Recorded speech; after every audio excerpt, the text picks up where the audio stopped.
पिछली क्लास में हमने पॉकेट टूल और ब्लॉट टूल पे बात की थी और उसके बाद इस फ्लाईआउट में 3 टूल रह जाते हैं, स्कैलप टूल, क्रिस्टलाइज टूल और रिंकल टूल। तो इन तीनों टूल्स पे हम आज की क्लास में बात करेंगे। मैं हूं आपकी टीचर मुबीना बारी और आप देख रहे हैं एफर्ट फॉर सक्सेस। मज़ीद वीडियोस और अपडेट के लिए आप हमारी वेबसाइट विजिट कर सकते हैं। उसके अलावा आप हमें हमारे फेसबुक पेज पर भी फॉलो कर सकते हैं। स्कैलप झालर या फ्रिल को कहते हैं। अगर हम सी शेल को देखें तो ये जो इसका कटिंग वाला पैटर्न हमें नजर आ रहा है, ये जो बिल्कुल राउंड कटिंग इसकी हुई है, जो एक झालर इसकी बनी हुई है, इसको स्कैलप कहते हैं। और स्कैलप टूल कुछ इसी तरह का इफेक्ट क्रिएट कर रहा होता है, लेकिन ये ऑब्जेक्ट के दरमियान में इफेक्ट क्रिएट नहीं करता, जस्ट आउटलाइन पे इफेक्ट क्रिएट कर रहा होता है। और उसके बाद आ जाता है क्रिस्टल टूल। तो क्रिस्टल नोकदार सी शेप्स होती हैं, स्टोन वगैरह की क्रिस्टल बनते हैं। उसके अलावा अगर आइस गिर रही है, स्नो फॉलिंग हो रही है, तो वहां पे भी क्रिस्टल बनना शुरू हो जाते हैं। जैसे आप इस इमेज में देखें तो यहाँ पे आपको क्रिस्टल नजर आ रहे होंगे। जब ट्रीज पे बर्फ गिरी हुई है तो आइस क्रिस्टल बने हुए हैं। तो कुछ इसी तरह सा रफ सा इफेक्ट क्रिएट करता है ये टूल, और ये भी ऑब्जेक्ट के कॉर्नर पे इफेक्ट क्रिएट करता है। उसके बाद रिंकल टूल है। तो रिंकल आप सबको पता है, एक आम सा वर्ड है, झुर्रियां। जैसे वो लोग जो बूढ़े हो जाते हैं उनकी स्किन पे रिंकल नजर आ रही होती हैं। अगर हमारे कपड़े प्रेस नहीं है तो उन पे हमें रिंकल नजर आ रही हैं। जैसे आप देख सकते हैं ये शर्ट प्रेस है तो इसमें कोई रिंकल नहीं है, तो इसका नीचे का हिस्सा या इसका तमाम सरफेस बिल्कुल फ्लैट है। लेकिन इसमें रिंकल मौजूद है तो ये फ्लैट नहीं है, इसमें ये नीचे से कट से नजर आ रहे हैं। तो कुछ इसी किस्म का इफेक्ट क्रिएट कर रहा होता है। ये तीनों टूल अपने नाम के मुताबिक ही इफेक्ट क्रिएट कर रहे होते हैं। तो पहले मैं यहाँ पे एक रेक्टेंगल ड्रॉ कर लेती हूँ। रेक्टेंगल ड्रॉ करने के बाद मैं इसमें कोई कलर फिल कर देती हूँ और उसके बाद मैं यहाँ से स्कैलप टूल लूंगी। और स्कैलप टूल लूं तो मेरा ब्रश कुछ इस तरह से हो जाता है। उसके बाद अगर मैं इसके कॉर्नर पे ड्रॉ करती हूँ तो आप देखें कुछ इस तरह से इफेक्ट आ रहा है। अगर मैं बाहर की तरफ ड्रैग करूं तो इफेक्ट बाहर की तरफ आएगा, अगर अंदर की तरफ ड्रैग करूं तो अंदर की तरफ इफेक्ट आएगा। और अगर मैं माउस का सेंटर पॉइंट बाहर रखकर प्रेस करके रखूं तो हमारा ऑब्जेक्ट बाहर की तरफ खिंच जाएगा, और अगर अंदर रखकर प्रेस करूं तो ये अंदर की तरफ खिंच जाएगा। और कुछ इस तरह से इफेक्ट क्रिएट हो रहा होता है, जैसा कि आप देख सकते हैं। मैं कंट्रोल जी कर देती हूँ। अगर मैं इस पर डबल क्लिक करूं तो हमारे पास इस तरह का पैनल आता है। तो इसमें कुछ ऑप्शन तो वही हैं जो इससे पहले हम warp, twelve, poker and blot tool में देख चुके हैं, लेकिन इसमें कुछ नए ऑप्शन भी हमारे पास मौजूद हैं। यहाँ सबसे पहले विड्थ और हाइट है। अगर आप विड्थ और हाइट कम ज्यादा करते हैं तो आपका ब्रश छोटा या बड़ा हो जाएगा, और अगर आप जस्ट विड्थ चेंज करेंगे या हाइट चेंज करेंगे तो आपका ब्रश ओवल शेप का हो जाएगा। उसके बाद एंगल है तो आप इसका एंगल चेंज कर सकते हैं। उसके बाद इंटेंसिटी है तो आप इसकी इंटेंसिटी चेंज कर सकते हैं। उसके बाद पेन प्रेशर है तो ये ऑप्शन वैक्यूम टैबलेट पे काम करता है। ऊपर वाले ऑप्शन इससे पहले हम वार्प और ट्वेल टूल में देख चुके हैं, तो अगर आपने नहीं देखे तो आप वो क्लास देखकर प्रैक्टिकली इनको सीख सकते हैं। और उसके बाद हम नीचे वाले टूल की तरफ आते हैं। तो यहाँ सबसे पहले कॉम्प्लेक्सिटी है। अगर मैं कॉम्प्लेक्सिटी ज्यादा कर दूं, यहाँ पे 5 कर देती हूँ। डिफॉल्ट यहाँ पे 1 होती है, और उसके बाद यहाँ से ओके करूं, और ओके करने के बाद ये ब्रश अप्लाई करूं तो आप देखें पहले जो यहाँ पे ये स्कैलप बन रहे थे वो कम थे। जब आप कॉम्प्लेक्सिटी ज्यादा करेंगे तो ये स्कैलप ज्यादा बनेंगे। उसके बाद मैं दोबारा यहाँ पे क्लिक करूंगी, और क्लिक करने के बाद उसके बाद डिटेल है। अगर आप डिटेल को भी ज्यादा करते हैं और ओके करते हैं तो आप देखें इसकी डिटेल ज्यादा होगी, लेकिन डिटेल ज्यादा होने की वजह से ये ज्यादा क्लोज फील हो रहा है। अगर आप इसको सिलेक्ट करें तो आप देख सकते हैं इसकी सिलेक्शन कितनी थिक है, और यहाँ पे थिकनेस कम है, लेकिन ये इतने क्लोज हैं कि जुड़े हुए लग रहे हैं। अगर मैं ये एरिया आपको जूम करके दिखाऊं तो आप देख सकते हैं ये ज्यादा डिटेल्ड एरिया है, इसमें ज्यादा डिटेल है। और अगर मैं यहाँ से मूव करके यहाँ पे आऊं जहाँ डिटेल कम है तो यहाँ वही इफेक्ट कुछ इस तरह से अप्लाई हो रहा है, और जहां ज्यादा डिटेल है वो कुछ इस तरह से अप्लाई हो रहा है। इस तरह से आप डिटेल कम ज्यादा करके देख सकते हैं कि आपको कैसा इफेक्ट क्रिएट करना है। उसके बाद मैं यहाँ से फिट ऑन स्क्रीन कर देती हूँ, और उसके बाद मैं कंट्रोल जी कर देती हूँ। और कंट्रोल जी करने के बाद मैं दोबारा इस पर डबल क्लिक करूंगी, और मैं इसको यहाँ से रीसेट करके ओके कर दूंगी। ओके करने के बाद मेरा ब्रश डिफॉल्ट हालत में आ गया, उसके बाद अगर मैं इसकी शेप को ऑल्ट के साथ चेंज करना चाहूँ तो भी कर सकती हूँ। मैं यहाँ से ऑल्ट प्रेस करके अगर इसे राइट साइड को मूव करूं तो ये बड़ा हो जाएगा, अगर लेफ्ट साइड को मूव करूं तो ये छोटा होते होते बिल्कुल इस शेप में आ जाता है। अगर मैं मजीद लेफ्ट साइड पर ड्रैग करूं तो ये फ्लिप होकर इस तरफ बढ़ने लगता है। अगर मैं इसे अप साइड पे करूं तो ये बड़ा हो जाएगा, अगर डाउन करती हूँ तो ये छोटा हो जाएगा और मजीद डाउन करने पे ये फ्लिप होकर फिर बड़ा होने लगता है। इस तरह से आप मूव करके इसके साइज को बड़ा या छोटा कर सकते हैं। उसके बाद अगर मैं ऑल्ट के साथ शिफ्ट बी प्रेस कर दूं तो ये प्रोपोर्शनली बड़ा या छोटा होगा। और अब देखिए मेरे ब्रश का साइज कितना बड़ा हो गया। उसके बाद अगर मैं यहाँ रख के क्लिक करूं तो कुछ इस तरह से इफेक्ट क्रिएट होगा। मैं इसको यहाँ पे साइड पे रख देती हूँ और साइड पे रखने के बाद मैं यहाँ से एक सर्कल ड्रॉ कर लेती हूँ। सर्कल ड्रॉ करने के बाद मैं इसमें ये पिंक कलर फिल कर देती हूँ और कलर फिल करने के बाद मैं इसकी एक कॉपी ले लेती हूँ और उसके बाद मैं इसको सिलेक्ट करूंगी, इस पर डबल क्लिक करूंगी। डबल क्लिक करने के बाद यहाँ दो तरह के ब्रशेस पे चेक लगा हुआ है, brush effect in tangent handle.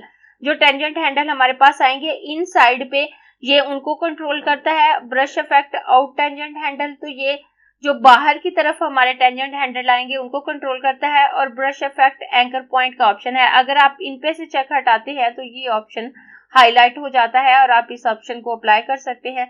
जैसे आप देखें इस वक्त brush effect in tangent handle और brush effect out tangent handle दोनों पे चेक लगा हुआ है। मैं यहाँ से ओके करूंगी और यहाँ पे अपने माउस का कर्सर रख कर क्लिक करूं तो कुछ इस तरह से इफेक्ट आ रहा है। उसके बाद मैं इसको सिलेक्ट करूंगी और इस पर डबल क्लिक करूंगी।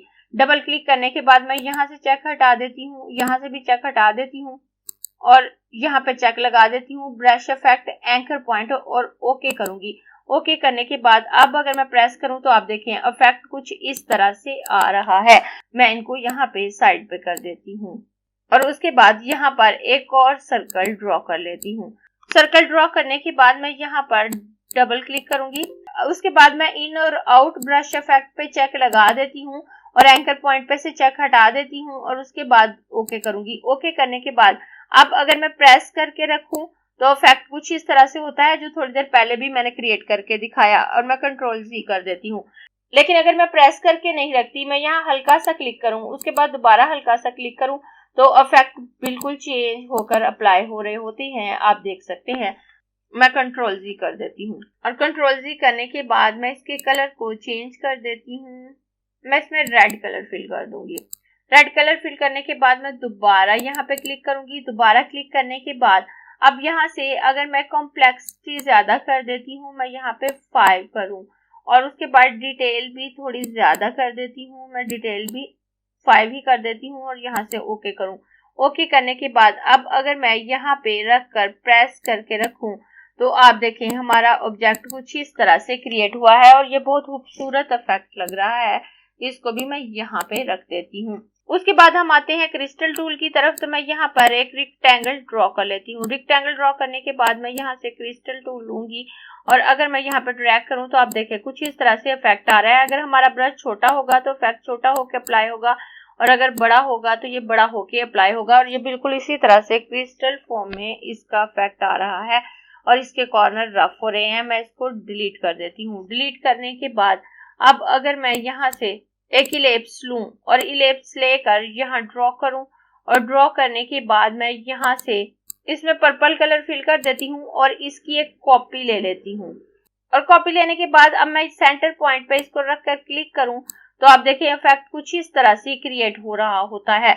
मैं कंट्रोल जी कर देती हूँ। कंट्रोल जी करने के बाद मैं दोबारा इस पे क्लिक करूंगी। इस पे क्लिक करने के बाद अब मैं यहाँ से इसकी कॉम्प्लेक्सिटी ज्यादा कर देती हूँ, मैं 5 कर देती हूँ। डिटेल भी ज्यादा कर दूंगी, डिटेल 6 की है मैंने। ब्रश इफेक्ट एंकर पॉइंट पे इस वक्त चेक लगा हुआ है और उसके बाद मैं यहाँ से ओके करूंगी। ओके करने के बाद यहाँ सेंटर में रख कर क्लिक करूं तो अब आप देखिए कुछ इफेक्ट इस तरह से आ रहा है। ये ब्रश ऑब्जेक्ट को बाहर की तरफ खींचता है।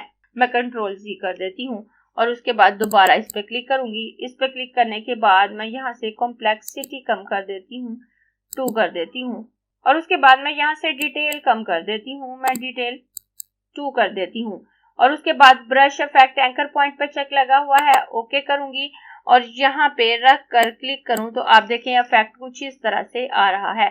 और अगर दोबारा रख के क्लिक करूं तो इफेक्ट कुछ इस तरह से आएगा।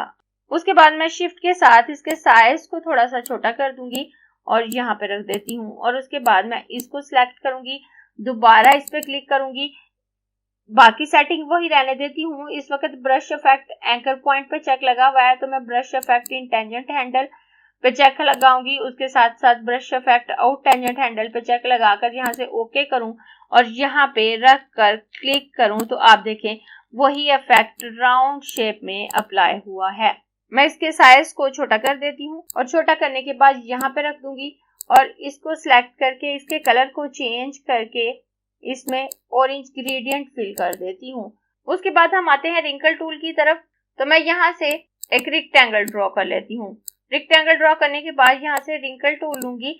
रिंकल टूल लेने के बाद अगर मुझे इसके साइज को छोटा करना है तो मैं इस पे क्लिक करके यहाँ से रीसेट करूंगी और ओके कर दूंगी तो इसका साइज डिफॉल्ट हो जाएगा। डबल क्लिक करने पे जो पैनल हमारे पास आता है यहाँ पे 4 tool, warp tool, curl tool, poker tool और ब्लॉट टूल के लिए एक ही फ्लाई आउट आता है। तमाम ऑप्शन सेम होते हैं और किसी एक टूल के लिए अगर हम सेटिंग करते हैं तो जब दूसरा टूल लेते हैं तो उसी सेटिंग के साथ ब्रश हमारे पास आता है। और उसके बाद स्कैलप टूल, क्रिस्टल टूल और रिंकल टूल के लिए एक जैसा फ्लाई आउट हमारे पास आता है। और अगर हम किसी एक टूल के लिए ब्रश की सेटिंग करते हैं तो दूसरा टूल लेने पे वही सेटिंग हमारे पास आती है।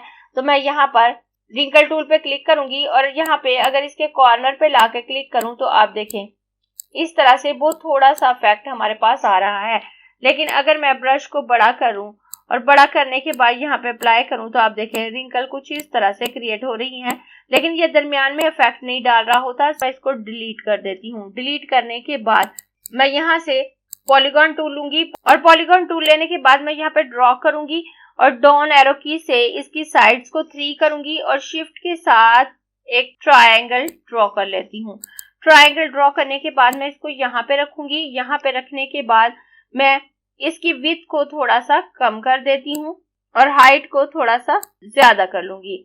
ज्यादा करने के बाद अब मैं यहाँ से पेन टूल लूंगी और यहाँ बिल्कुल इसके सेंटर में एक लाइन ड्रॉ कर लेती हूँ। और लाइन ड्रॉ करने के बाद मैं इन दोनों को सिलेक्ट करूंगी और सिलेक्ट करने के बाद विंडो मेन्यू में आऊंगी और यहाँ से पाथ फाइंडर को ओपन करूंगी और यहाँ से इनको डिवाइड कर देती हूँ। और डिवाइड करने के बाद मैं इनको सिलेक्ट करके अनग्रुप कर दूंगी।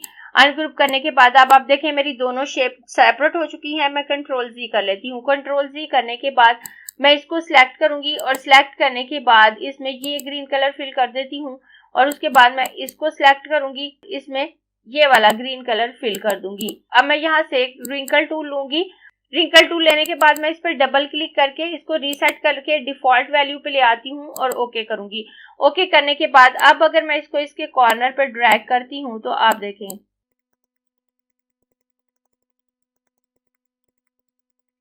ये कुछ इस तरह से इफेक्ट आ रहा है। उसके बाद मैं यहाँ से एक रेक्टेंगल लूंगी और एक रेक्टेंगल ड्रॉ कर लेती हूँ और इसमें ये वाला ब्राउन कलर फिल कर दूंगी। ब्राउन कलर फिल करने के बाद मैं इसको उठा कर यहाँ रखूंगी बिल्कुल सेंटर में और इस पे राइट क्लिक करके रेंज ऑप्शन पे आकर इसे सेंड टू बैक कर लूंगी। और उसके बाद मैं इन तीनों शेप्स को सिलेक्ट करूंगी और सिलेक्ट करने के बाद मैं इनको ग्रुप कर देती हूँ। ग्रुप करने के बाद मैं इनके साइज को शिफ्ट के साथ थोड़ा सा छोटा कर लेती हूँ। तो आप देखें कितनी आसानी से हमने एक ट्री शेप क्रिएट कर ली। वैसे अगर हम इस किस्म की ट्री शेप क्रिएट करना चाहें और इसके एजेस को रफ करना चाहें तो अगर हम पेन टूल की मदद से ऐसा करते हैं तो हमें बहुत ज्यादा टाइम लगेगा, लेकिन क्रिस्टल टूल की मदद से हम इजीली ये काम कर सकते हैं। उसके अलावा अगर हम किसी चीज को ड्रॉपिंग इफेक्ट देना चाहते हैं कि पेंट हो रही है और नीचे से कुछ ड्रॉप हो रहा है, उस तरह से भी हम रिंकल टूल को यूज कर सकते हैं। मैं यहाँ से एक स्टार शेप ले लेती हूँ। इसमें सायान कलर फिल कर दूंगी। इसमें ऑल्ट के साथ ब्रश के साइज को थोड़ा सा बड़ा कर लूंगी। यहाँ पर डबल क्लिक करूंगी। डबल क्लिक करने के बाद यहाँ से इंटेंसिटी थोड़ी सी ज्यादा कर देती हूँ। मैं यहाँ से 70 कर देती हूँ। यहाँ से डिटेल थोड़ी सी ज्यादा करके 4 कर देती हूँ। मैं यहाँ से ओके करूंगी। ओके करने के बाद अब अगर मैं यहाँ पे अप्लाई करूं तो आप देखें कुछ इस तरह से इफेक्ट क्रिएट हो रहा है, जैसे मेल्टिंग सा इफेक्ट होता है कि इसको बनाते हुए ये मेल्ट हो रहा है या पेंट नीचे गिर रहा है। तो आपको इस किस्म का इफेक्ट अगर क्रिएट करना हो तो आप इजीली इस टूल की मदद से कर सकते हैं। मैं दोबारा यहाँ पर एक राउंडेड रेक्टेंगल ड्रॉ कर लेती हूँ। दोबारा इस पर क्लिक करूंगी और अगर मैं ब्रश इफेक्ट एंकर पॉइंट पे रखूं और ब्रश इफेक्ट टेंजेंट हैंडल पे से चेक हटाकर ओके करूं और इसको अप्लाई करूं तो आप देखें इफेक्ट कुछ इस तरह से आएगा। ये नीचे जो ड्रॉपिंग शेप होंगी ये थोड़ी राउंड होंगी। इस तरह से आप इन तीनों टूल को यूज कर सकते हैं। तीनों टूल के फ्लाई आउट में मौजूद डिफरेंट वैल्यू को चेंज करके देखें, डिफरेंट वैल्यूज पे इफेक्ट डिफरेंट आएंगे और इस तरह से आप बहुत से स्टाइल एक्सप्लोर कर सकते हैं और उन्हें अपने प्रोजेक्ट में यूज कर सकते हैं। अगर आपको ये क्लास पसंद आई है तो लाइक कीजिए, अपने दोस्तों के साथ शेयर भी कीजिए ताकि वो भी सीख सके।